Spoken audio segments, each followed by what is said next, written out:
todos e a todas, bem-vindos a mais um episódio do Hora é Essa.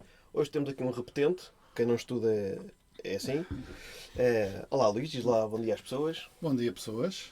O Luís esteve cá num outro episódio que eu gostava de dizer o número, mas não me lembro. Há de ser um número bonito. É um número muito lindo. Na altura falaste um bocadinho, partilhaste um bocadinho como é que foi a fundação da saída de emergências, os primeiros tempos, os primeiros sucessos. No tempo dos dinossauros ainda. Tempos de dinossauros. Falámos talvez um bocadinho sobre o George Martin. Um bocadinho cada um. Lembro-me vagamente disso. Hoje temos aqui, não quero aqui o Luís editor, isso não me interessa para nada, temos aqui o Luís autor. Já lançaste uns quantos livros, é sobre isso que eu queria falar contigo hoje. 5. Estava aqui a fazer as contas de cabeça. 5. Isso é uma conta difícil, 5 já é um número assim comprido, malta, tem que pensar. Olha, eu conheci-te pessoalmente quando vocês publicaram o meu meio, mas eu conheci-te antes disso como autor. Na altura li o teu Deus das Moscas Tens Fome e o Assim Falou a Serpente. Pá, que são livros, eu acho... Antes de nos conhecermos. Antes de conhecer pessoalmente, sim, já tinha lido. Tanto é que eu tenho ali esses livros assinados por ti, com uma assinatura super genérica e impessoal. Boas leituras, amigos, espero que gostes. Abraço de Luís. E ok, pronto. As outras são um bocadinho mais personalizadas. São livros que são ímpares no... Não, são 2.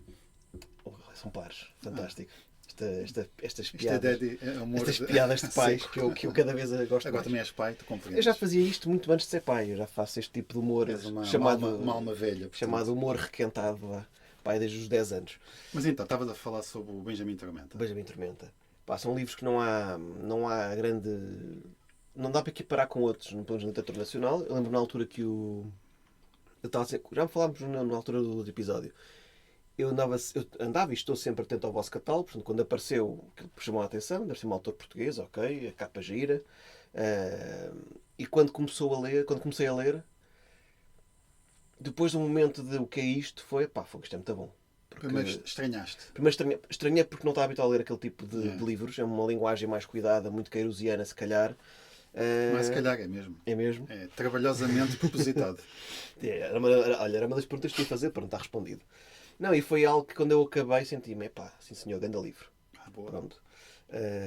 Quis falar um bocadinho sobre então o Benjamin Tormenta. Para quem não conhece, é um detetive do oculto. Acho que o único da literatura portuguesa. Eu acho que sim, porque quando eu falei com o pessoal que percebe mais do que eu sobre isso e disseram não há nada. Ok, então é o primeiro da literatura portuguesa. E acho que não apareceu outro entretanto, pelo menos que eu tenha conhecimento. Não é um género que esteja nos tops. Então, eu queria muito escrever e há coisa de 12 anos criei um detetive chamado Boa Morte, porque achava o apelido Boa Morte também espetacular. É um excelente nome. Porque havia um jogador português de futebol que era o extremo da seleção. Qualquer coisa Boa Morte. O Luís Boa Morte. Tinha o teu nome. E eu comecei, e eu já sabia quais eram as influências que eu queria. Queria que fosse passado em Portugal. Não sabia bem se era vitoriana, que eu gosto muito. Também era giro, final do século XIX. Mas é quando é, mesmo em 1870. Ou se ia para os anos 20 do século XX, portanto, 1920. Acabei por escrever depois, entre as duas guerras. Acabei por escrever depois o Lisboa Noir nessa época. Porquê é que eu gosto destas duas épocas? Primeiro porque a era vitoriana, tens os Frankensteins, tens todos aqueles clássicos ingleses, os Dráculas, os Homens Invisíveis, aquelas aventuras nas selvas africanas onde descobrem as minas do rei Salomão. É aquela época maravilhosa que o Alan Moore explora muito nas bandas desenhadas dele, por exemplo, o Mike Mignola, que são grandes referências minhas. Mas eu também gostava muito dos anos 20, 1920, porquê? Por causa do Lovecraft. Eu joguei muito Call of Cthulhu e eu era keeper, portanto era mestre de jogo, e tinha que estudar muito os anos 20 dos Estados Unidos para poder orientar os meus jogadores e organizar. Eu adoro muito essa época. Eu estava dividido onde é que eu ia colocar o detetive do oculto, ou era numa ou era noutra. Mas ele tinha o nome Boa Morte. E eu escrevi um resumo, um lord inglês que tinha uma joia, a joia tinha um demónio, ele fugia para Portugal porque estava a ser perseguido por a Golden Dawn, aquela sociedade secreta que existiu mesmo. Tinha assim um esboço. E depois aconteceu o que acontecia sempre que eu começava a escrever qualquer coisa, grande pica, grande entusiasmo, e depois desistia. Okay? Ia perdendo a pica a cada dia que passava até que não pegava mais nas coisas. Isto aconteceu N vezes com N romances. Eu já contei desta história 1000 vezes, mas pronto, olha, para quem não conhece cá vai, eu estava a ler A Arte Subtil de Saber Dizer que se foda, posso ter o nome, não é? Que se foda, podes. Do Mark Manson. Estava a ler porque nós tínhamos esse livro no top há 3 anos e eu ainda não tinha lido o livro. E há lá uma parte em que ele está a falar com o autor e o autor diz: olha, a minha maneira de escrever, garantir que escreve é to write 200 fucking words per day. Aquilo é uma notazinha, num capítulo, uma coisa insignificante, mas para mim foi a parte mais importante do livro que eu pensei: e se eu me desafiasse a escrever 200 palavras por dia? Não é difícil, 200 palavras é meia página A4, meu. Pouco mais, meia página A4. E se eu me obrigar, mas obrigar, do género, tu não vais para a cama se não tivesse escrito 200 palavras.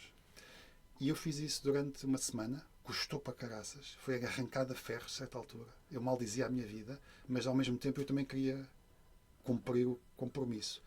E um dia, 7º, 10º dia, não te sei dizer, dá-se o clique e eu acordo e estou cheio de pica para escrever. E não descanso enquanto não escrevo. Por isso eu até escrevi de manhã. Portanto, foi aí que eu comecei a conseguir escrever. Fui buscar essa história, tinha pai já 10 anos. E troquei o nome Boa Morte por Benjamin Tormenta. O meu filho chama-se Benjamin, portanto acho que fui roubar o nome dele. E Tormenta porque achei que era um apelido original espetacular. Até o dia em que mandei um e-mail para a Câmara de Óbidos, porque eu escrevi um conto do Tormenta passado em Óbidos, para o próximo livro. Já está escrito para aí há 2 anos. O conto. Para o terceiro livro. Para o terceiro livro, se um dia existir. E mandei um e-mail para a Câmara de Óbidos a pedir ajuda sobre a história de Óbidos e responde-me um gajo chamado Tormenta. Portanto, foi aí que eu descobri que o apelido de Tormenta também já existia. Mas pronto, Benjamin Tormenta é um detetive do oculto. Está coberto de tatuagens.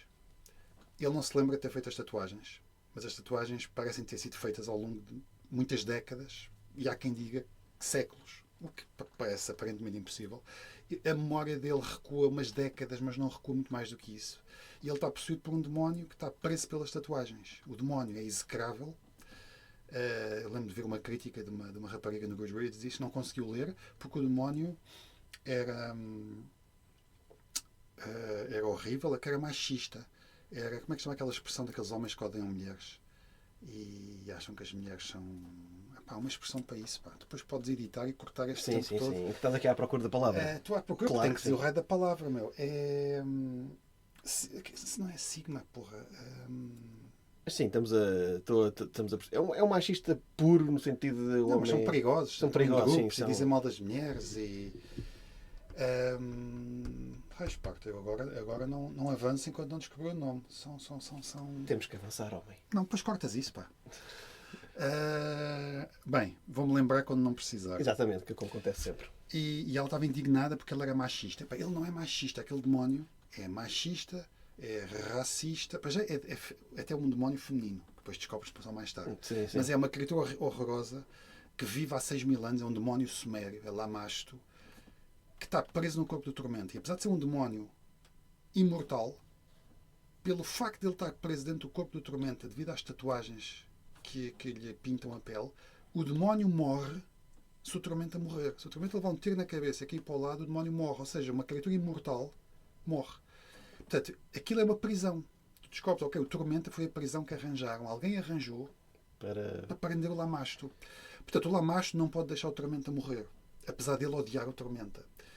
E o Tormenta aproveita-se, vive um inferno com aquela voz sempre a falar dentro dele.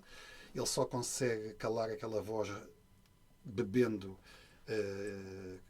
álcool em grandes quantidades, mas fundamentalmente fumando ópio para adormecer o demónio. Mas o efeito secundário disto é que ele, ao ter aquela entidade dentro dele, aquela entidade confere-lhe poderes sobre-humanos que permitem ao Tormenta enfrentar, na era vitoriana lisboeta, todos os fenómenos paranormais que vão aparecendo e que as polícias normais não conseguem resolver. Portanto, quando o rei, o Dom Luís, ou o Fontes Pereira de Melo, ou o chefe da Polícia Civil tem um caso nas mãos para o qual não tem explicação, eles recorrem ao Benjamin Tormenta, que é aquela figura misteriosa que alguns pensam que é um mito, ninguém sabe se existe mesmo. É uma lenda de Lisboa. É uma lenda, um mito urbano que vive alguns numa travessa escondida de Alfama. E eu, se quisesse fazer um pitch para te apresentar o que é o Tormenta, né? Fazia como os tipos como o Peter Jackson, não o Peter Jackson, os gajos que fizeram a série da Guerra dos Tronos, quando quiseram vender aquilo à HBO, disseram: isto é o Senhor dos Anéis no mundo ou melhor, isto é os Sopranos no mundo do Senhor dos Anéis. E os gajos da HBO perceberam logo: ok, isto é os Sopranos no mundo do Senhor dos Anéis. Portanto, é intrigas, conspirações sobre um cenário de fantasia. Medieval. É um grande pitch. Eles dizem que hoje têm vergonha desse pitch. Eu acho que esse pitch é brutal. Eu diria que isto é os fecheiros secretos no mundo do Essa de Queiroz.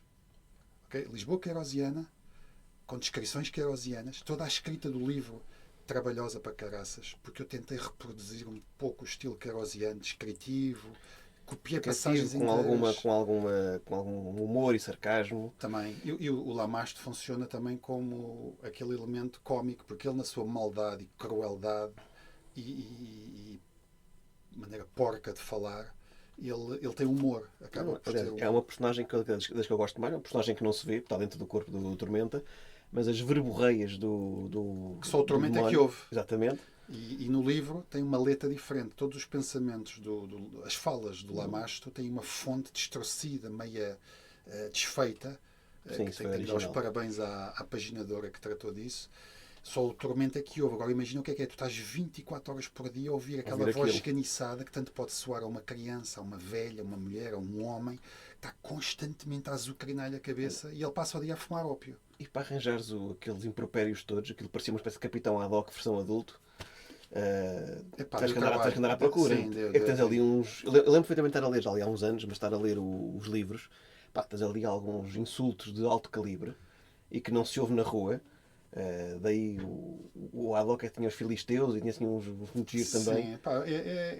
Sim, tinhas um dicionário de insultos. Lamasto vai buscar muito ofensas que têm a ver depois com divindades sumérias e demónios sumérios ou reis, monarcas das cidades da Mesopotâmia. Tentar dar um bocadinho de veracidade à coisa. Eu estou aqui a falar contigo e não estou à procura da palavra que eu quero para aqueles tipos que não gostam de mulheres. Já vi que não vais editar isso, que está a trabalho. Não me está a apetecer muito. Eu percebo. Eu vou pensando, eu vou deixar aqui metade do meu cérebro à procura. E os ouvintes estão ansiosos por saber também qual é que é a palavra. Mas olha, sobre o Tormenta, para quem não conhece, acho que escreveste muito bem, não escreveria melhor. Estamos a falar de um livro meio sombrio, que mistura fecheiros secretos com Essa de Queiroz, com muitas influências também. Tu próprio disseste isto do Arthur Conan Doyle, do H.P. Lovecraft. Aquilo é uma mistura de Sherlock Holmes com o universo do Mike Mignola, do sobrenatural, com o Alan Moore, está-me sempre na cabeça, o Blake and Mortimer, o Indiana Jones, o Drácula, toda essa mística de Pulp Fiction e da era vitoriana, mas o Essa de Queiroz, a Lisboa é a Lisboa do Essa de Queiroz. Eu usei descrições quase na íntegra, copy-paste, ok? Tanto de mulheres, como de restaurantes, como de paisagens que tirei do Essa de Queiroz. Mas propositadamente, nem sequer fingi, deixa-me alterar umas palavras para não poderem dizer, não. Eu usei as passagens do Essa de Queiroz completamente. É o meu escritor favorito e quis que as pessoas sentissem isso quando estão a ler. Lisboa nestes livros é quase uma personagem por ela própria. Eu acho que a personagem principal do livro é Lisboa, porque as recriações são obsessivamente fiéis à época. Devo ter feito alguns disparates, mas nunca na vida pesquisei tanto, e espero nunca voltar a fazê-lo, para recriar Lisboa, os sons, as paisagens, os cheiros, as pessoas, a paisagem humana, percebes?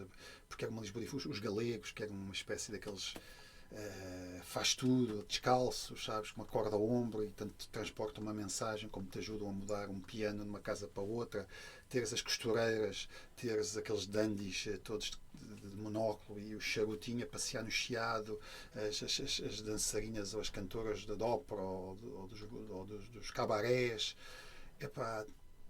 os militares com as dragonas, os polícias, tudo aquilo é uma fauna. E depois Lisboa era muito pequena, não é? Lisboa acabava ali a Avenida da República, era o passeio público, portanto as pessoas à noite iam para aí passear entre grades, não é?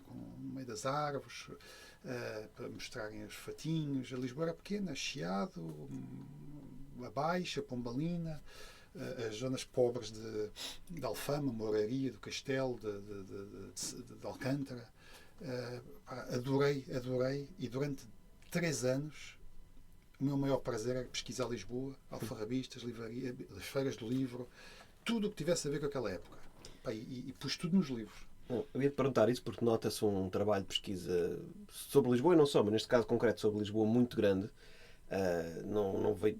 Vê-se que andaste ali a perder muito tempo perder ou ganhar, dependendo da perspectiva, para nos dares uma descrição fiel ou fidedigno da cidade de Lisboa.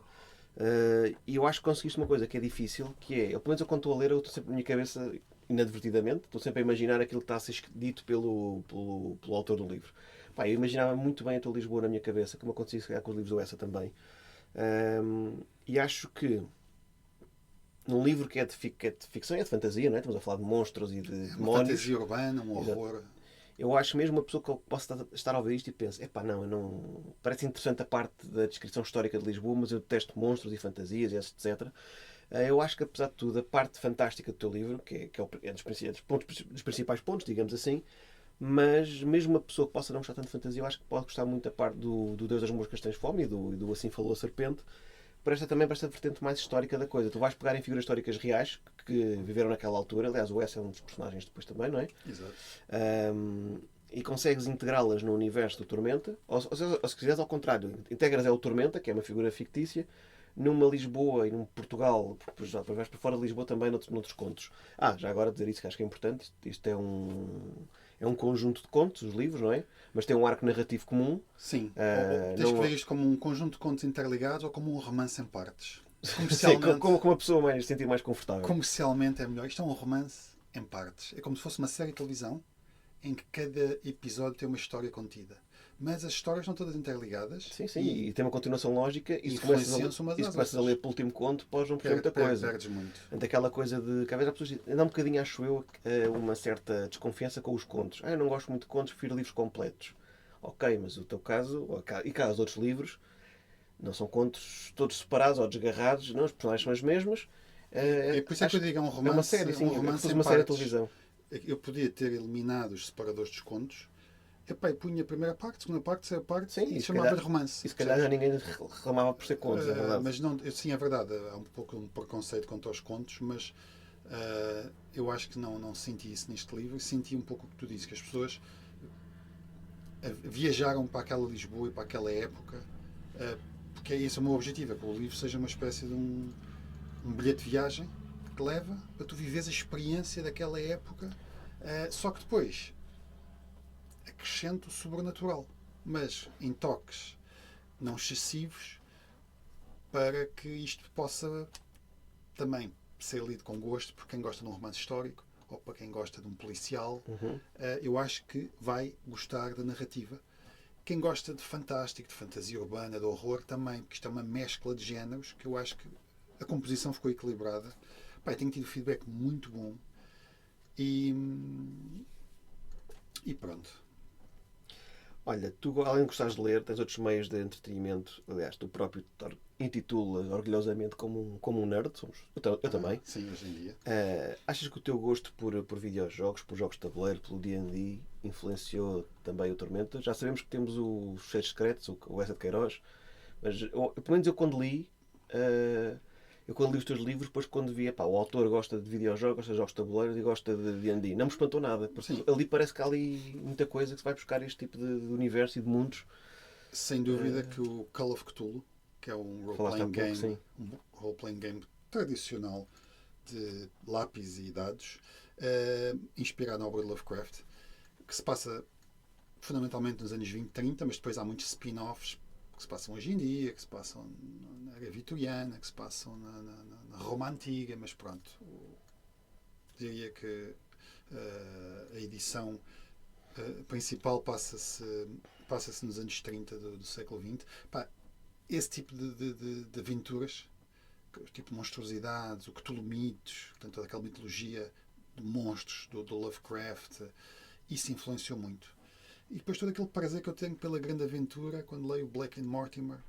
Aliás, o Ramanujan é uma homenagem também ao criado indiano do Blake and Mortimer, sendo que o Ramanujan depois ganha a sua própria densidade, porque ele é quase... O Ramanujan é o criado indiano do Tormenta, porque o Tormenta, se for preciso, está dias sem tomar banho, sem fazer a barba, sem mudar de roupa, sem comer.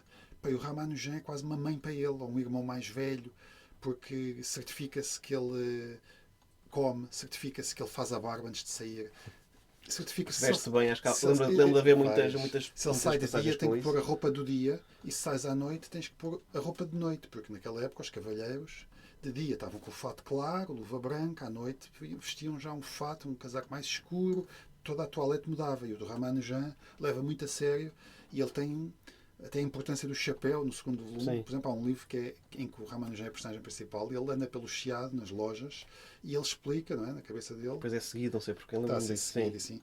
assim, porque é que o chapéu é o que distingue o cavalheiro do bárbaro, porque o homem tira o chapéu para cumprimentar a senhora, porque a maneira como inclina o chapéu, pá, e tudo isso fui buscar textos da época em que explicavam a importância do chapéu. Sim, eu também já me deparei com isso nas minhas pesquisas para livros históricos.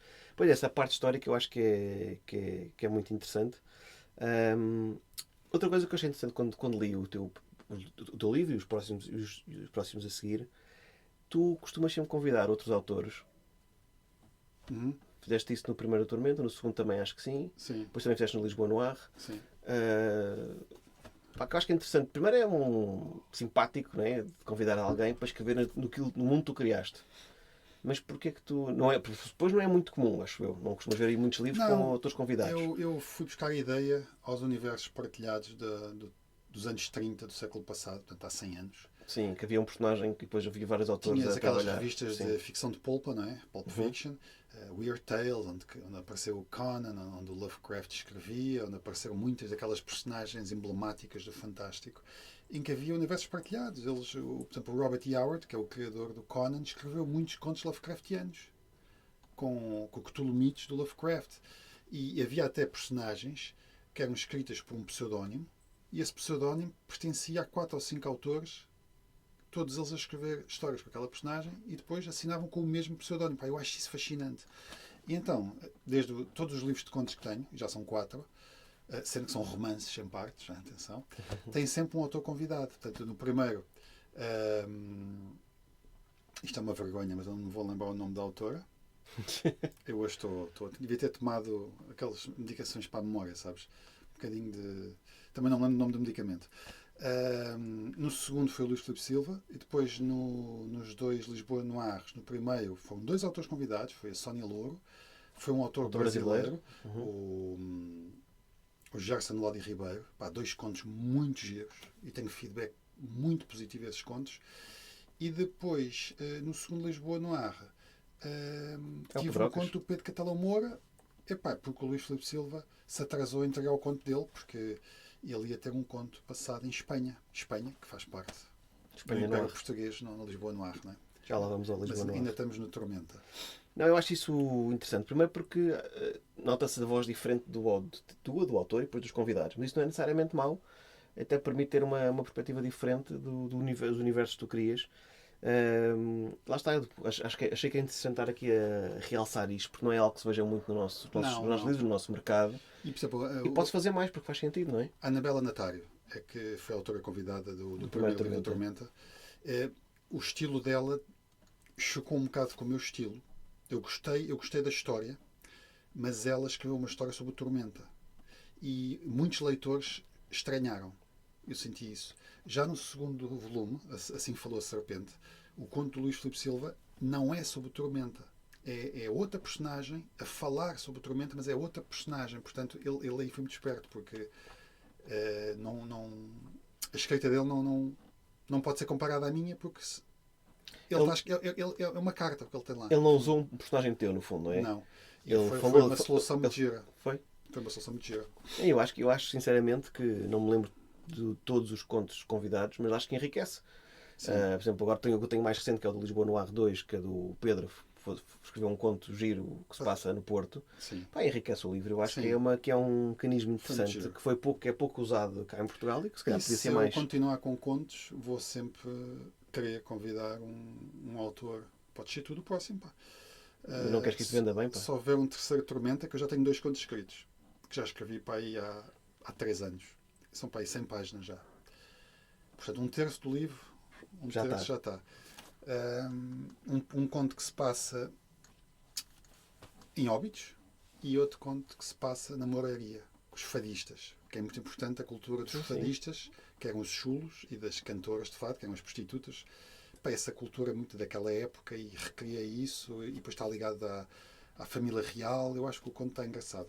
Mas pronto, ainda Ainda é muito cedo para pensar no terceiro livro do Olha, Tormenta. Ia-te falar sobre o terceiro livro, mas antes disso, dizer também aqui aos nossos 4 ouvintes que também há um podcast giro, muito giro sobre o Benjamin Tormenta.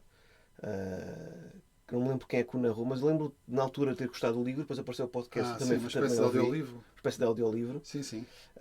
Que também não vemos isso muito em Portugal e não se fala muito disso. Eu acho que é um projeto muito interessante. Podem pesquisar em todos os sítios onde há podcasts, sei lá, Spotify, por exemplo, Sim, sim. ou até no YouTube. As Aventuras de Benjamin Tormenta é o primeiro conto. É o conto que dá o nome ao livro, Deus das Moscas Têm Fome, que é narrado pelo Paulo Antunes, que trabalha na distribuidora, nossa distribuidora. Okay. E trabalhou na rádio, tem voz de rádio. Não, eu ia dizer, aquilo é muito profissional. Com Eu ia efeitos perguntar, sonoros. aquilo parece mesmo profissional e não como este podcast, por exemplo, que é tudo menos Sim, profissional. sim, eu percebo. Eu acho que quem está a ouvir isto está indeciso, eu não sei se vou gostar do Tormenta, porque é uma miscelânea, uma mistela de muita coisa ao mesmo tempo, que depois funciona muito bem. Mas eu percebo que quem não gosta de monstro ou quem não gosta de quê, possa estar assim um bocadinho pé atrás. Olha, Ouçam o podcast que eu acho Pode que... ser, se querem conhecer o universo, As Aventuras de Benjamin Tormenta, ou em áudio, mas também está no YouTube. E é um conto dividido para aí em, sei lá, 12 episódios de 20 minutos cada. Sim. Ou Eu lembro que ouve-se muito bem, não lembro do tempo, mas e ouve-se está muito bem. dividido de forma com cliffhangers, tem efeitos sonoros, eu acho que é uma experiência gira e se gostarem, sde.pt, temos lá os livros. Seguir ao livro, exatamente. Agora indo para o terceiro. Pronto, sabes que eu gosto dos teus livros, mas se tiver que escolher, tens 3 séries grandes, digamos assim, que é o Tormenta, o Lisboa Noir e depois agora os Reinos Bastardos. Eu gostei das 3, mas se eu tiver que escolher apenas uma, para mim o Tormenta, que é era um livro que eu também gostava de ter escrito, por exemplo. É o tipo de livro que eu gosto de ler. Se eu agora quiser mais livros parecidos com o Tormenta, posso ir à procura, que em Portugal não encontro. Portanto, tens de escrever mesmo o terceiro. Tu falaste agora, tens 2 contos em Óbidos e outra em Lisboa, Sim. na parte dos fadistas. E vais ter agora, sem grandes spoilers, vais ter algum em Londres? Tem que ter um em Londres. Tens, não porque tens? assim, Pronto, era ok, vitoriana, é vitoriana por causa da Rainha Vitória. Portanto, tem que haver um conto em Londres. Eu já tenho todo o material que preciso sobre a Londres vitoriana, que é muito mais fácil de arranjar do que a Lisboa da mesma altura. Falta-me só saber qual é a história que lá vou. Outro sítio que eu já tenho a pesquisa toda feita, vou ter que reler, porque já passaram aí 2 ou 3 anos, é Constantinopla. O conto de abertura do terceiro volume vai ser Constantinopla. Vou ter um conto em Londres. Gostava de ter um conto no Brasil. Também tenho lá já os livros todos que preciso. No Rio de Janeiro. Gostava de ter um conto nos Açores, porque também já tenho os livros todos para os Açores. E depois gostava de ter um conto em Óbidos, que já escrevi, e gostava de ter um conto na Moraria, que já escrevi. Faltam-me os outros 4, portanto, olha, a partida... Para os Açores, precisares de alguma coisa, por causa do outro livro que eu escrevi, que não falta aí a tralha sobre os Açores. Okay. Eu tenho coisas dos Açores, mas da época. Encontrei coisas sobre o século XIX também, mas eu perguntei para Londres por uma razão muito simples.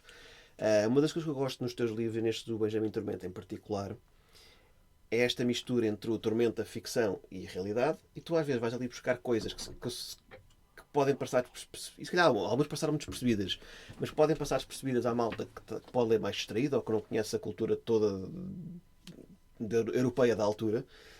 Um dos contos que eu gostei mais, eu não lembro se foi no primeiro ou foi no segundo, desculpa lá, eu penso que foi no segundo, não tenho a certeza. Sim. Em que tens uma personagem que é um nobre, um endinheirado, como quiseres, chama-se Charles. Olha, desculpa, foi uma interrupção. Diz lá. Incels. Era isso, verdade. Eu tenho estado a falar contigo e a minha cabeça está sempre à procura do raio nome. Os incels, não é? Que são aqueles rapazinhos... Portanto, o Lamacho é incel. Não, uma jovem muito indignada, porque o livro era muito porco e o Lamasto era um incel. E ela achou que fez a derradeira ofensa ao Lamasto. Um incel é um anjo ao pé do Lamasto. O Lamasto é um psicopata, serial killer, assassino. Lamasto é conhecido por matar crianças recém-nascidas, arrancá-las dos seios das mães e matá-las para comê-las. Quer dizer, isto parece-me... Os incels são horríveis, mas isto parece-me ser um bocadinho pior. Bastante. Sim. Pronto, isto era uma coisa que estava mais a azucrinar a cabeça. E já sabemos quem é incels, fantástico. Aí sim, o Lamacho é tudo o que lhe puderem... Mas é uma coisa que a mim faz um bocado... Agora fazer aqui um parênteses, faz um bocado de confusão também contra o autor, que é, tu escreves um personagem que é mau, que é suposto ser mau. Eu não gostei que aquele personagem é mau. Oh, minha amiga, pois... Uma vez disseram-me do meu livro, do meu romance histórico que se passa na altura do Estado Novo, olha, tens muitos personagens machistas. E o livro passa-se nos anos 30 e 40.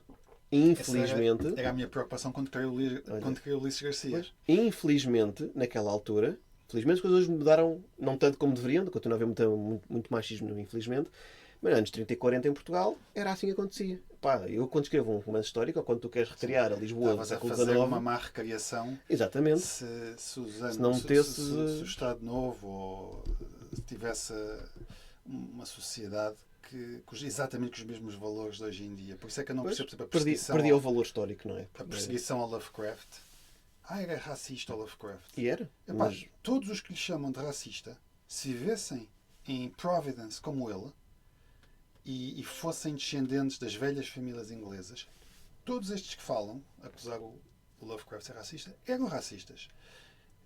E se todos eles vivessem na Alemanha dos anos 30, todos eles estavam inscritos no Partido Nazi, porque toda a gente estava inscrita praticamente. Sim, é difícil. Podiam não querer matar judeus, mas estavam inscritos no Partido Nazi e provavelmente eram racistas. Portanto, é o contexto que tem que... O contexto é muito importante. Claro que há sempre malta que se destaca nesses conceitos, mas a verdade é essa, não é? O Lovecraft era, para os parâmetros atuais, era um racista de primeira e ele deixou isso por escrito. Até, ele foi abandonando um pouco as posições racistas ao longo da vida, é curioso. Sim. Era menos racista no final da vida.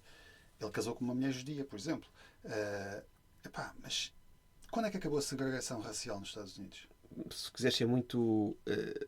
Anos 60? Não, se quiser ser mais coisa, não acabou ainda. Mas não vamos tão longe. Mas a segregação, por leis, isso nos anos 60 ainda havia... as casas de banho. Sim, e os transportes, as escolas e os bairros anos e não sei 60, quê. o Lovecraft escrevia nos anos 20 e 30. 30. Exato. As pessoas esquecem-se disso, não é? Se a gente vai estar a perseguir toda a gente que foi racista, olha, então temos de deitar abaixo a estátua do Afonso Henriques, porque provavelmente tinha escravos também, e não fica uma estátua em pé. A verdade é que, felizmente, agora estamos aqui com um parênteses gigante, mas pronto, felizmente a questão dos direitos humanos tem vindo a melhorar muito, não é? Ao longo dos anos.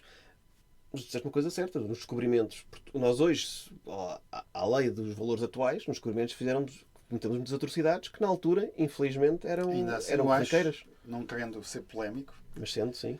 Eu acho que devemos celebrar os descobrimentos. Não, e claro. Mas perceber o que é que foi bom, que é a coragem de 20 malucos que se metem numa casca de nós e se lançam para o meio de ondas de 30 metros de altura, sabendo que só vão regressar vivos 10% deles, os outros vão todos morrer de doenças ou vão sair borda fora no meio de uma onda maior que um prédio de 10 andares.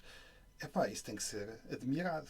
E a coragem, a bravura, a perseverança, a iniciativa. E a importância histórica que teve na altura para as civilizações todas. Moderno. Agora, tem um lado negro, claro que sim. Tem. Houve a colonização, houve a escravatura. A imposição da cultura. A escravatura nasceu com os portugueses e com os espanhóis. Por amor de Deus. Olha o Lamasto, que é o demónio sumério, de há 8.000 anos. Já havia escravatura nas cidades mesopotâmicas há 8.000 anos. A Bíblia, que conta histórias da Idade do Bronze com 6.000 anos ou o que seja, a escravatura era o pão nosso de cada dia. E era bem protegida e elogiada na Bíblia. A escravatura não, faz parte da história desde sempre. Por isso é que a abolição da escravatura é, para mim, uma das grandes conquistas do homem, porque foi realmente uma mudança de paradigma muito grande. Portugal até foi dos primeiros a assinar isso. Mas pronto, dando aqui uma grande volta. Estamos a divagar. Podes apagar isto. Mas uma volta importante. Eu falei de Londres porque tinhas um personagem que era o Charlie qualquer coisa, que era um nobre, simpático, boa pessoa, toda a gente gostava dele, e depois vem-se a perceber que ele é um grande psicopata. Ei, peraí, tu estás a falar das personagens. Não sabes, tu estás a falar das personagens do Júlio Diniz, meu, mais respeito. Tu nunca leste a Família Inglesa? Não. Homem. Vai ler a Família Inglesa, é um grande romance, é romântico. Escrito em 1860 e tal, acho eu. E conta a história. Li as pupilas do Sr. Reitor. Sim, mas ok, isso acho que também é do Júlio Diniz, não é? Então, a história passa-se no Porto. Uma família vinheteira do vinho do Porto, família inglesa, que tem um império porque tem as vinhas. Tem o filho mais velho. Que eu não me lembro do nome, porque eu já li o livro várias vezes, mas já não lembro do nome, que é a personagem principal nesse conto. Ok. Que é o... porque ele tem o nome português, apesar de ele ser inglês. Mas fala inglês e fala português. Okay? Mas o pai é British completamente. E depois tens os portugueses. O homem de confiança do patriarca inglês é o secretário português. Ele tem muita admiração pelo secretário português. Tem muita confiança nele. Mas nem lhe passa pela cabeça que o seu rico filho se vai namorar da filhazinha do seu secretário português. Pois. É uma história de amor, de amores impossíveis, que recria o Porto, recria a realidade do vinho, dos armazéns, das dinâmicas sociais. Pá, esse livro é maravilhoso. Eu li isso quando era miúdo, adorei, voltei a ler para pesquisar o Porto. E o que é que eu percebi? Espera, eu não vou. E serviu para pesquisar o Porto. Mas eu vou usar as personagens do Júlio Diniz também. Então, há para aí. Aliás, eu pego no livro de Júlio Diniz, que é uma família inglesa, e conto o que é que aconteceu a todas aquelas personagens nos anos seguintes e transformo uma história de amor numa história de horror. Ok, esse lord inglês que falas, a mulher morreu. Sim. Epá, não posso estar a dar Não spoilers sobre o deixa. conto. Eu só vou dizer que gostei muito porque há ali uma certa parte que abres uma porta para que uma das personagens seja o Jack the Ripper. Eu achei isso muito interessante porque parece que não tem nada a ver, não é? Não, Mas é um dos principais assassinos de Londres daquela O altura. Jack the Ripper só fez os assassinatos para aí uns 15 anos depois. Porque eu queria ligar as coisas. Mas depois fui ver as datas e o Jack the Ripper só matou 15 anos depois.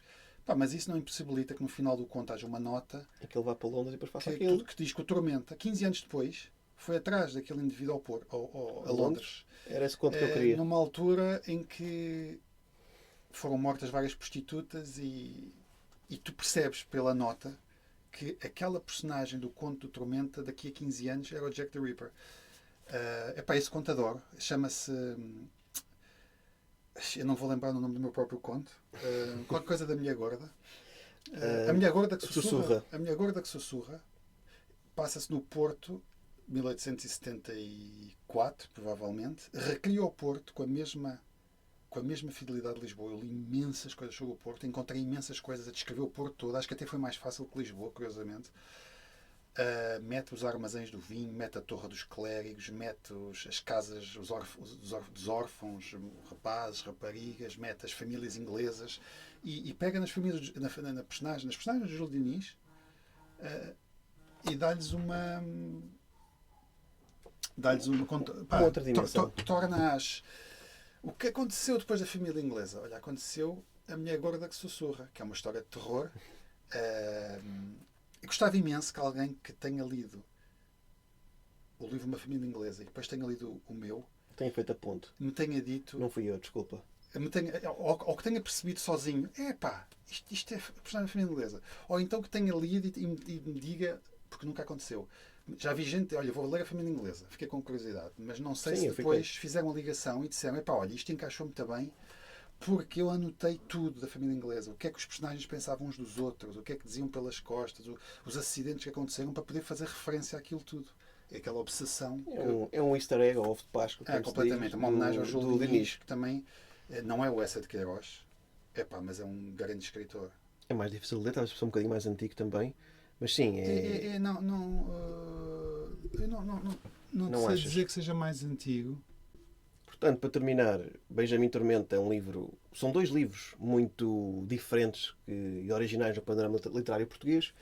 Quem nos esteve agora a ouvir estes minutos e pareceu interessante, eu acho que vale a pena apostarem. Tem o podcast também para conhecerem. Tem. No próprio site da editora acho que dá para ler o primeiro conto, ou o primeiro capítulo. Deve dar umas boas páginas. Portanto, pessoal que estejam à procura de livros diferentes, estejam se calhar um bocadinho cansados de ler sempre as mesmas coisas. Isso eu posso assegurar. O livro é diferente. Não há nada igual. Não. Para o bem e para o mal. Também não há, porque é um género que não vende particularmente bem e que não incentiva a que se escreva. Pronto. Tens que escrever por gosto e está preparado para vender mal. Mas é uma viagem única e quem me dera a mim a ver coisas parecidas, porque eu juro que eu ia correr comprar e lia. Eu gostava muito que houvesse mais livros parecidos, porque é um género que a mim me dá prazer ler, porque são coisas diferentes, mistura muita coisa que eu também gosto, desde banda desenhada até séries, livros, sei lá, tudo e mais alguma coisa. Todas as referências que tu falaste também me dizem alguma coisa. Penny Dreadful, que é uma série de TV que foi uma grande inspiração. Tabu foi uma grande inspiração. Fecheiros Secretos, The Nick, são séries vitorianas ou próximas que estavam sempre no meu subconsciente, porque eu escrevi o Tormenta a visualizar uma série de televisão. E parece muitas vezes. Eu acho que o Tormento dava uma grande BD. Então eu posso dar aqui uma novidade. Dava um jogo de ação posso também. Posso dar uma novidade, ainda sem grandes pormenores. Os direitos para série de televisão já foram adquiridos, que é uma coisa que não é todos os dias que acontece em Portugal. É verdade. Se vai haver série, isso são outros 500. Mas os direitos para a série Tormenta estão adquiridos para a adaptação à televisão. Então, só para quem não. E não foram comprados por um português, foram comprados por um americano. Então, só para perceber, portanto, houve um americano que leu o livro, até porque há uma versão em inglês e Leu a tudo, para edição quem prefere. Leu o livro, comprou os direitos para fazer eventualmente um dia uma série. Sim. E agora é preciso haver investimento. E agora eu não posso dizer mais nada, porque ele disse-me que não podia dizer mais nada. Mas daqui a uns tempos gostava de anunciar alguma coisa. Era giro. Agora, se vai haver série, pá. Pensa que é uma escada de 100 degraus e nós subimos os 2 primeiros degraus. Ainda faltam os outros 98. 98 faz-te uns Mas tantinhos. sem subir os 2 primeiros, não chegas lá acima. Pá, e foi muito giro de ter um americano que compra a edição em inglês e depois anda atrás de mim no Instagram porque adorou. Epá, e ele é argumentista. Percebes? Quando há um argumentista que te diz que é uma das personagens, que diz que é uma das personagens dos últimos anos que mais gostou de ler, epá, fiquei babado, não é? Fiquei muito feliz. Agora não estou a festejar porque sei que isto. Eu acho que deve festejar de forma como. Primeiro festejar, que eu acho que é um orgulho, haver alguém que do meio que percebe do assunto e que valoriza aquilo que escrevemos. Acho que só isso já é motivo de orgulho e de festejar. Festejar a ver uma série, se calhar é um bocadinho cedo, é verdade. Sim. Mas porque. Enfim, não é mesmo nada fácil em Portugal isso acontecer. Há outros autores que também já tiveram a rondar. Mas isto seria sempre uma produção estrangeira. Pois. Mas olha, como a gente só falou do Tormenta, eu acho que a gente um dia vai ter que fazer um segundo episódio para falar do Lisboa no ar, pá, dos Reinos Bastardos. Pá, seria neste, mas podemos fazer outro depois. Este já está grandito, é verdade. Não sei, tu é que sabes, mas isto já tem quanto tempo? Pá, estamos nos 40. Então se calhar ainda encaixamos. Ainda encaixamos. Eu pensei que já ia numa hora. Não, foi 30 está nos 40 e poucos, vá. Ok. Será que ainda está alguém a ouvir? Está aí alguém, pessoal? Não, esta hora já desligaram. Aliás, não sei se sabes, já falou. Eu te fiz aqui uma espécie de inquérito. Portanto, este podcast é muito ouvido por atletas, malta está a correr, desgraçados, malta que está a lavar a louça, ou então malta está na casa de banho. Já houveram, pai, 3 ou 4 possibilidades. Relaxante? Pá, não sei qual é o efeito que isto tem, mas a minha voz parece que ajuda a que haja uma maior eficácia. Mas houve, pai, 3 ou 4 pessoas que me disseram que costumam ouvir de manhã quando vou à casa de banho. Eu não sei se fico orgulhoso, se fico triste, se fico o quê. Desde que ouçam. Sim, é verdade, desde que ouçam. E pronto, se estás neste momento de manhã aí, força. Literalmente. Pronto, Benjamin Tormenta arrumado. Temos também o Lisboa Noir, que é outro livro. Se o Tormenta também não existem outros parecidos, Lisboa Noir também acho que não. Também acho que não. Lisboa Noir são 2 livros. Um chama-se Lisboa Noir, O Ano Negro, de 1928. E o segundo é Lisboa Noir, O Ano... qualquer coisa de 1929. Agora não me estou a lembrar do nome do meu livro. Okay? O Ano Louco. O primeiro é o Ano Louco, o segundo é o Ano Negro. E foi onde eu realizei aquele desejo que tinha de escrever nos anos 20. Não foi no Tormenta, foi no Lisboa Noir. Mas tu podes resumir o que é o Lisboa Noir para não ser só eu a falar. Pá, o Lisboa Noir, para quem não conhece, é uma distopia histórica, portanto pega na história portuguesa verdadeira, mas pensa o que é que teria acontecido se na Guerra Civil, se em vez de ter sido, se o vencedor tivesse sido o que era mais provável, que ele tinha mais possibilidades de ganhar, não é? Se tivesse ganho o Dom Miguel. Exato. Não é? O que aconteceria se Dom Miguel ganhasse a Guerra Civil de 1830 e tal?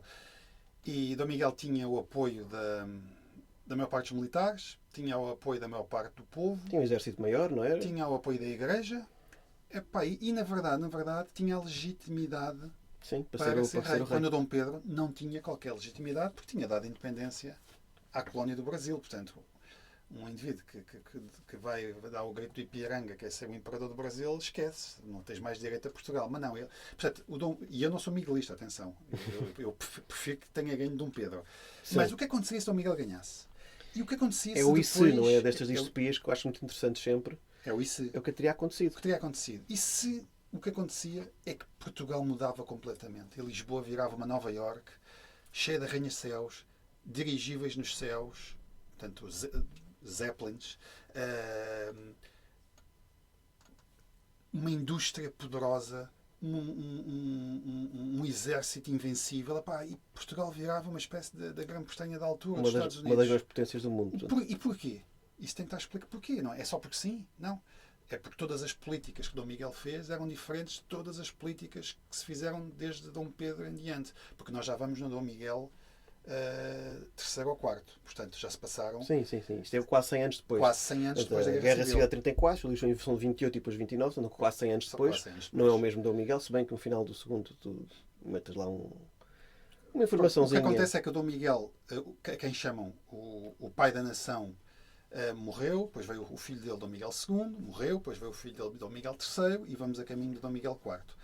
O rei atual está casado com a Tatiana Romanova, A Rússia. que é a herdeira do Império Russo, que está neste momento tomado pelos sovietes. Portanto, Portugal até tem alguma legitimidade para ambicionar apoderar-se um dia daquilo que é a Rússia. E há outra coisa, que é a União Ibérica. Portanto, há vários ICs que as pessoas pensam, epá, isso é muito absurdo.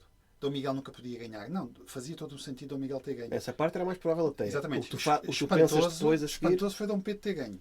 Depois, a União Ibérica. Epá, isso também isso não ia acontecer. Epá, não, podia ter acontecido. O Dom Luís, por exemplo, foi convidado para ser rei de Espanha. E ele preferiu manter-se rei de Portugal. E eu apenas repliquei isso. O Dom Miguel foi convidado a ser rei de Espanha e ele não aceitou, mas deixou que o filho fosse rei de Espanha. E quando Dom Miguel I morreu, o Dom Miguel II uniu as coroas e fez a União Ibérica. O Dom Miguel I já tinha feito uma coisa, que também é o ATICE, que também as pessoas dizem, pá, que estupidez, que foi recuperar o Brasil. Mas eu já falei com amigos brasileiros e eles dizem, não havia nada mais fácil do que o Dom Miguel ter recuperado o Brasil, se quisesse, na altura, se tivesse ganho a guerra. Porque o Brasil estava dividido. Uma grande parte do Brasil não queria a independência. Houve guerra civil lá dentro. E houve uma altura que houve uma regência, um período de regência, em que nem havia rei. Havia regência. Pronto, o rei era muito, muito miúdo.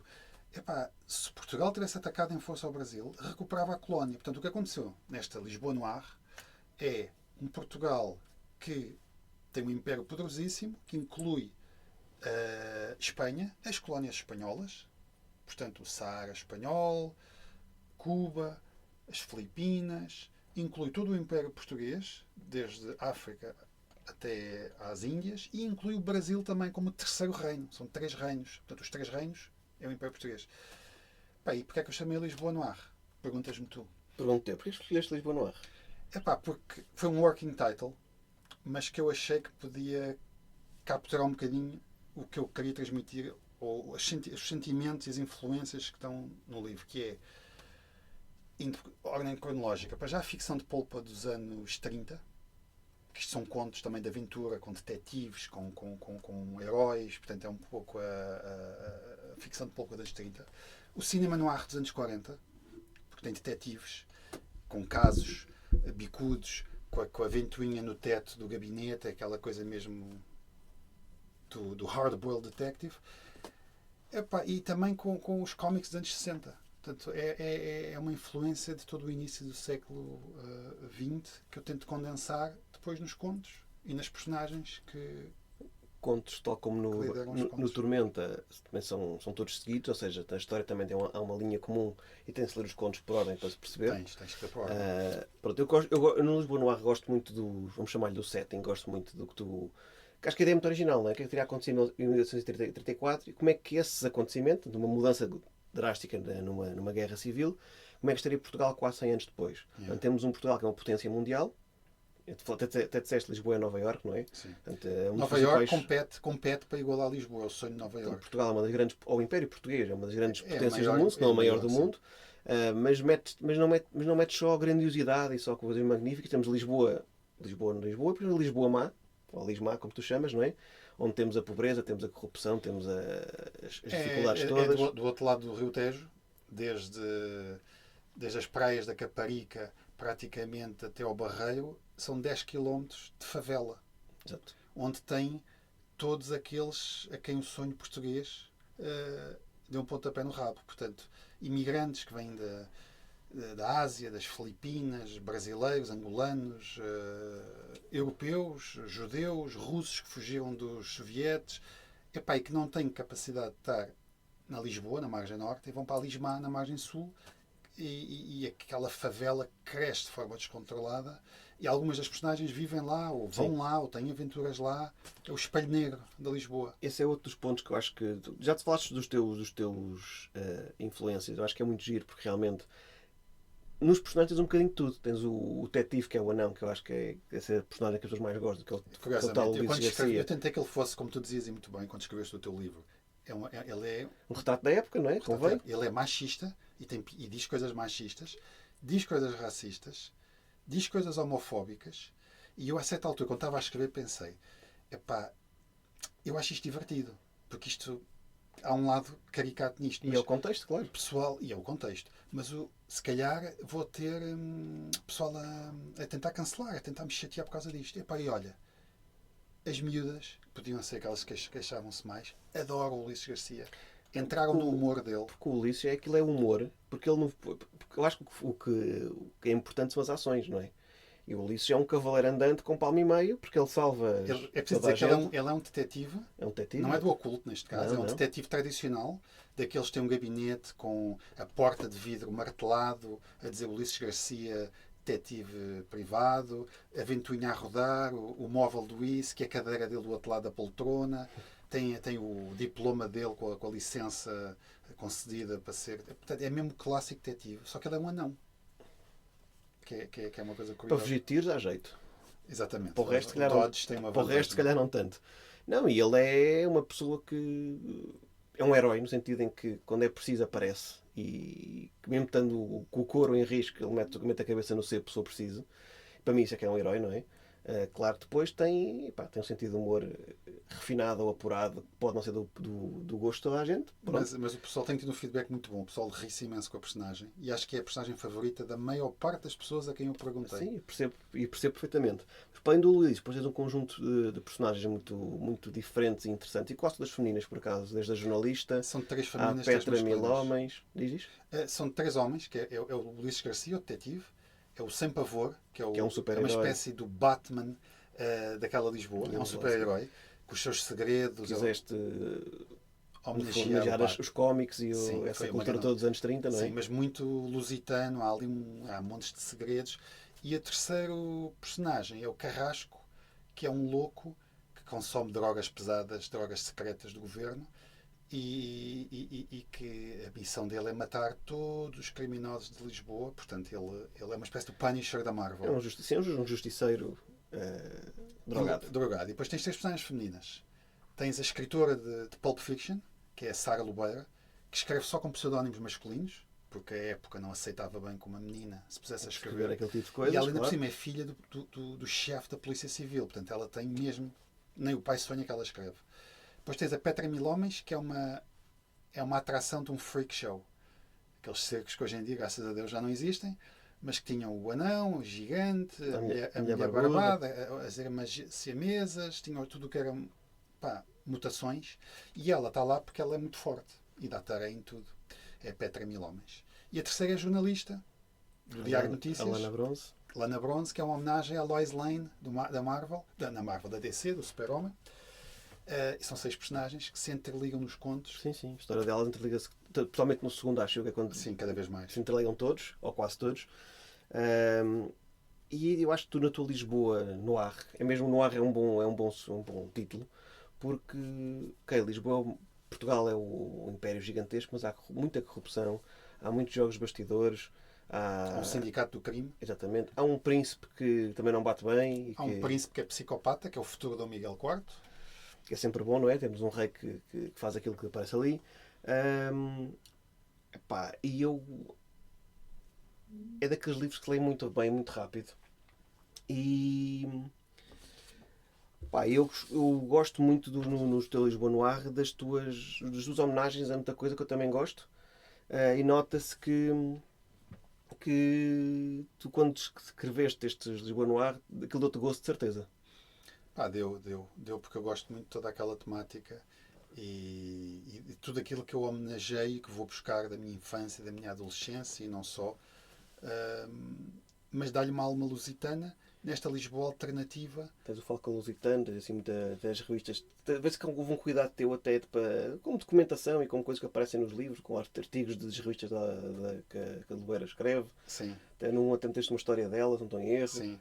O segundo volume tem um conto dela no final e ambos os volumes no final têm um conto que saiu nas revistas de polpa da época. Ela é a autora do conto que está no segundo livro, que é um conto de ficção científica. No primeiro livro é um conto que é o anão que está a ler e ele identifica-se com a história que está a ler naquela revista.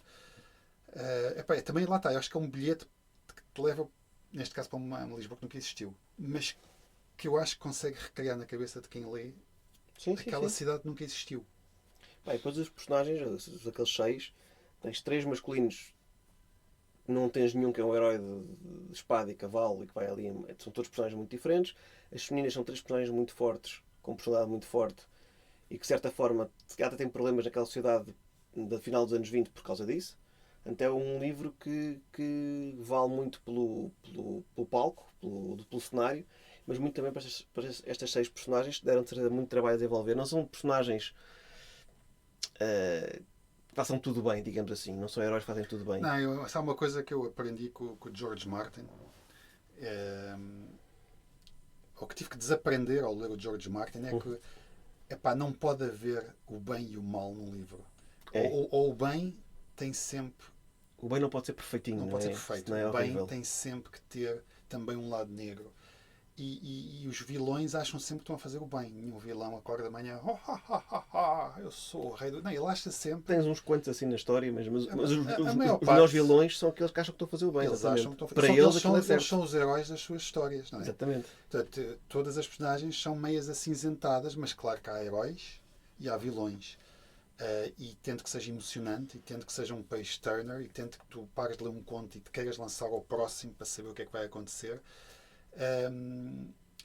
Porque as pessoas também se habituaram. Quando estás a ler por exemplo, a Guerra dos Tronos, tu estás a ler um conto da Daenerys e acaba o capítulo da Daenerys, acabas o capítulo da Daenerys e queres ler mais Daenerys, mas o gajo mete um capítulo do Jon Snow. E tu dizes, não era o Jon Snow que eu queria ler agora, mas depois acabas de ler o capítulo do Jon Snow e só queres ler Jon Snow. E ele mete um capítulo do Jaime. E tu, bolas, não era o Jaime que eu queria ler, mas depois acabas o Jaime e estás mortinho por ler mais e ele mete outro da Daenerys. Portanto, eu acho que aqui eu também tive esperança que o pessoal acabasse de ler um conto e dissesse, eu queria mais Anão, queria mais Ulisses Garcia. Mas veio sem pavor e vais gostar. E se calhar o Ulisses Garcia até passa por lá, ou é mencionado. Então no segundo há muita interligação de contos do Sem Pavor que aparece o Ulisses. O último conto do segundo volume tem todas as personagens no mesmo conto. Pois. É uma coisa que acabou por acontecer. E vamos ter Lisboa no ar em 1930? Algum plano para isso? Aquilo acabou numa altura sem dar nenhum spoiler, é que ficamos à espera que chegamos a uma parte importante. E que se vai perceber porque é que algumas o Império Português sim, tem o tamanho que tem e porque é que é a maior potência, que raio de segredo, porque há toques sobrenaturais ali. Sim, e quem era o Dom Miguel? Toques inexplicáveis. Sim. Há rumores absolutamente inacreditáveis sobre a dinastia miguelista e que roçam um bocado os X-Files. Portanto, não é realismo. Há ali toques de... Sim, de sobrenatural e de fantasia. Vá. Sim, de fantástico. Mas vai haver Lisboa 1930? Talvez, mas não faço... Não será tão cedo, não é? Não, porque gostava de escrever os Reinos Humanos primeiro, para continuar os Reinos Bastardos. Gostava de escrever o terceiro do Tormenta e depois, eventualmente, podia escrever o terceiro do Lisboa Noir. É que ficamos ali num cliffhanger jeitoso e eu gostava de ver aquilo acaba. Olha, falando em Reinos Bastardos, que já falaste, é o teu livro mais comum, digamos assim. É um livro de fantasia. Não é menos bom por causa disso, mas é um livro de fantasia. Fantasia épica. Um mundo imaginário habitado por humanos, ogros e antigos arcanos. Tu, como grande fã de fantasia, sempre tiveste este objetivo de escrever um livro, a tua fantasia, o teu livro de fantasia. Eu até te via mais numa fantasia um bocadinho mais obscura, se calhar. O que temos, embora haja momentos de violência aqui nos Reinos Bastardos, e alguns até bastante tocantes, se quiseres, acho que é um livro que pode perfeitamente também servir de porta de entrada ou para uma pessoa mais jovem ou para alguém que lê fantasia começar pelos Reinos Bastardos. Tu, quando começaste a escrever, qual é que era o teu objetivo? Eu queria escrever. Já tinha o universo do Benjamin Tormenta, aquela Lisboa vitoriana. Já tinha o universo de Lisboa Noir, que era uma Lisboa que nunca existiu, que é um tempo que teve bastante world building. Não é? Tem, sim. A Lisboa do Tormenta teve mais pesquisa. A Lisboa do Lisboa Noir já tem world building. Mas eu depois queria escrever uma coisa diferente e queria escrever fantasia. E queria escrever Young Adult. Eu comecei o Reinos Bastardos como Young Adult. Ok. Mas não acabaste com Young Adult. E depois rapidamente percebi que tinha que passar aquilo para o New Adult. Portanto, isto não pode ser lido por miúdos de 13, 14, 15 anos, acho que não. É mais para quem já tem os seus 17, 18 e até aos 80, pronto. E um livro que era para ser mais ligeiro tornou-se o livro mais pesado de todos. Dos 5 livros, é o livro mais pesado. É o livro que aborda temas mais sérios. Sim. É o livro que me emocionou mais a escrever. é o livro que pôs mais gente a chorar, de leitores, não estás bem a ver, eu diria que praticamente toda a gente que leu, pá, ficou numa parte ou noutra, até a mim, a ler e a reler, e pá, aquilo mexia mesmo, sabes, ali ao coração e às vísceras. Quando era suposto ser o livro mais ligeiro de todos. Pronto. É o que eu ia dizer. Se era suposto ser ligeiro, não cumpriu muito com esse propósito. É ligeiro na ótica que tem capítulos pequenos. Sim, lê-se bem, é rápida. Não tem uma escrita carosiana. A escrita é super simples. Propositadamente super simples. Até tem playlist, como está na moda. Mas é como tu dizes. É a história de uma rapariga. A rapariga que não pertence, não é? Portanto, de forma assim muito resumida, a personagem principal é a Runa, humana, que foi capturada pelos ogros numa incursão, numa guerra, não é? E vai viver com os ogros. Sim, Tu vais dizer mal, corrijo-me. ela é levada. Ali na altura que saiu. A mãe está a morrer com ela nos braços, numa fortaleza que está em chamas, e vai morrer com a sua bebê recém-nascida nos braços. Até que percebe que a única hipótese que ela tem de salvar aquela criança é se soltar um ogro que está preso numa cela em frente a ela e pedir ao ogro, que é um monstro de 2 metros e tal, conhecidos por serem absolutamente sanguinários, são os maiores mercenários que existem, porque eles são valentes e têm a força de uma dúzia de homens. A única hipótese que ela tem de salvar a vida é se puser aquele bebê pequenino na mão do ogro, é quase como poisar uma maçã na mão numa mão de um humano, e pedir, por favor, eu estou aqui a morrer, eu liberto, só peço que salves a minha filha.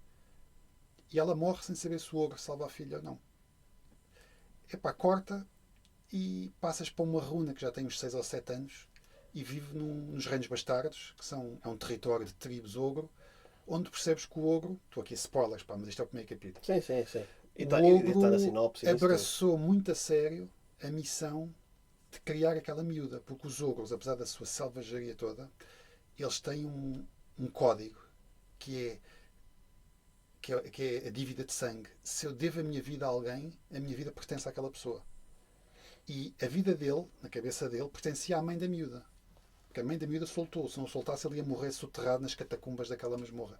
Portanto, a mãe morreu, a vida dele agora então pertence à filha da miúda. E ele vive com grande sacrifício pessoal, vamos depois perceber, para criar e proteger aquela miúda. Só que ela é um diabrete. É um diabrete que lhe inferniza a vida da tribo, arranja inimigos por todo lado. Inimigos muito maiores e mais fortes do que ela. Os ogros, quando são crias pequenas, são do tamanho dela, mas depois começam a crescer. E o maior medo do pai dela, entre aspas, o pai adotivo, é que ela seja morta, seja ferida. E é uma miúda que se tenta integrar numa sociedade onde ela não tem lugar, porque os únicos humanos que vivem naquela tribo são os escravos, e ela não é uma escrava, mas também não é um ogro. Então o que é que ela é? Pois não é carne nem peixe. Ela não se consegue integrar. Como é super protegida pelo pai, não se sente a liberdade também de descobrir o seu caminho. Cria muitos inimigos. Há quem não goste dela por aquilo que ela representa. Ela procura identificar-se, procura um caminho. O grande sonho dela talvez é um dia fugir dali e ir para os reinos humanos. Mas ela também não sabe de onde é que veio. E pronto, podes ser tu a falar. Eu acho que essa parte foi muito interessante, que é a parte da... Até me engasguei agora. A parte da pertença, não é? Nós às vezes, todos ao longo da vida, às vezes temos essa questão. Eu não pertenço aqui, não me sinto bem aqui, não gosto desta turma, não gosto deste trabalho, não gosto deste...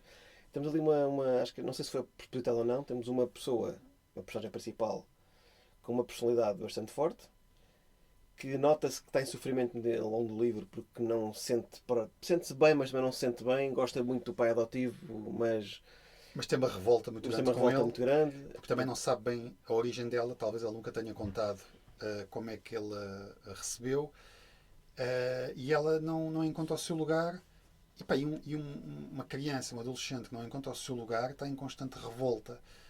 E depois os perigos que é viver nos Reinos Bastardos, que é um mundo violento, é um mundo de sortidas, de ataques, de captura de escravos, e ela é muito vulnerável, é apenas humana e apenas uma miúda. Exatamente. Ela vê-se envolta, tudo o pior que pode acontecer a uma miúda da idade dela, sendo que acaba por encontrar uma figura maternal também, na xamã da tribo. Amor. Depois tem os elementos sobrenaturais, tem os elementos aparentemente mágicos. Mas é a história. Eu adoro a personagem, adoro, porque a temática da paternidade para mim é muito importante. Sabes? E mais, mais até com a maternidade, porque eu acho que as mães já nascem programadas para amarem o filho que está dentro delas, a criança que está dentro delas. Poças, elas tiveram aquela criança a criar-se 9 meses. Quando sai, o amor da mãe por aquele bebê, epá, já está programado. Epá, os pais não é bem assim. Por isso é que há tanto abandono, muitas vezes. Eu valorizo imenso um pai que ama o filho como a mãe, com a mesma intensidade da mãe. Epá, e quando é um pai adotivo, nem sequer tem ligações biológicas absolutamente nenhumas com aquela criança, e neste caso nem é da mesma raça, pá, o tema para mim mexeu muito comigo. E sei que mexeu com muita gente, porque pá, é um tema insensível. O Instagram está cheio de páginas só com adoções, quando as crianças sabem que foram adotadas. Pá, tu tens milhões de likes, aquilo mexe muito com as pessoas. Claro. Uma criança que não tem pais, não é? Está desamparada, e é um tema importante, é um tema sério. Por isso é que eu digo que este livro, que era para ser uma coisa light, um bocadinho a Harry Potter ao primeiro volume, assim, epá, não, acabou por ser pesadíssimo. E as pessoas vão um bocado ao engano às vezes. Mas tem muita gente, como tu dizes, que não gosta de fantasia, mas gostou do livro. Eu disse isso ao início e concordo. Eu já li centenas de livros de fantasia. Centenas, mais uma centena seguramente de livros de fantasia. Gostei bastante. Acho que é um livro que consegue ao mesmo tempo, isso não é fácil, consegue apelar àquela malta que já leu muito de fantasia e vai gostar dos Reinos Bastardos, certeza. Mas também é a malta que ou nunca leu ou acha que não gosta. Porque é um livro que fala de emoções, fala de bons personagens. O world building vais mostrando aos poucos. Portanto, nós neste primeiro volume basicamente só conhecemos a aldeia da Runa e as florestas circundantes, não conhecemos muito mais. E gostávamos de conhecer mais. Portanto, tem que haver o segundo para percebermos como é que sabemos que há uns reinos humanos, sabemos que há uma divisão, sabemos que os humanos e os ogros não se dão bem, que há guerras. De certeza que no segundo vamos conhecer um bocadinho mais do mundo. Mas acho que sim, acho que é um livro que tem ação, tem intriga política também entre os ogros entre si. Tem violência, alguma dela que não estamos bem à espera que vai acontecer, depois quando acontece ficamos assim meio engasgados. Mas é um livro que é bonito no sentido em que tem aquela personagem, vamos falar dela. É um livro sobre a Runa, no fundo. Depois tens o Car, tens o Eridu, tens mais alguns personagens, mas é um livro sobre a Runa e sobre a jornada da Runa. Se chamasse isto Jornada da Runa ou assim. A série chama-se A Canção de Runa. Pronto, mas é isso. Em homenagem ao George Martin, que quando começou a escrever, tudo era The Song of qualquer coisa. Por isso é A Song of Fire, I Sent Fire. Mas ele tem vários A Song of. E ele disse-me, foi uma das coisas que ele disse, o meu plano era tudo que eu escrevesse era A Song of qualquer coisa. Depois abandonou a ideia a certa altura. E eu pensei, olha, eu vou homenagear o Martin, vou chamar Canção de Runa. E depois tem o Reinos Bastardos e há o Reinos Humanos. Pronto, e acaba, são 2. Serão 2. Ok. Depois também há ali uma parte mística que falaste, não, há os arcanos, que é uma. Não sei se é uma raça, são umas divindades que também depois estão envoltos em lendas e mitos e não passam de. No Reinos Bastardos não passam de mitos. Será que existem mesmo? Pois. Não, mas esta é da Runa a conhecer-se, não só com o pai da mas também com os amizades que vai fazendo ao longo da jornada. E acho que quem gosta de fantasia tem na mesma ação e a parte política da coisa, mas uma fantasia se calhar mais emotiva. Eu acho que os teus Reinos Bastardos é um livro excelente para ler. Como disseste bem, capítulos curtinhos, lê-se muito bem. Não é um livro muito comprido também, deve ter umas 300 páginas, 200 e tais. 70, exato. Portanto, eu acho que é mesmo uma excelente porta de entrada e tu conseguiste criar aqui uma história que parece simples, mas depois tem várias. Aquelas histórias simples, depois tem várias camadas, quando começas a tirar as camadas, que tem lá que parece uma cebola, não é? E tem uma coisa que eu gosto que é o desenvolvimento de personagens. As personagens vão mudando ao longo do livro de acordo com aquilo que vai acontecendo. Sim. E é isso que eu mais gosto em qualquer livro que leio, não é? E acho que isso acontece. A Runa transforma-se. E aqueles que a rodeiam transformam-se também. Exatamente. E o leitor assiste e vai se transformando ao ler aquilo, às vezes com coisas, pronto, que são horríveis, mas também há coisas boas.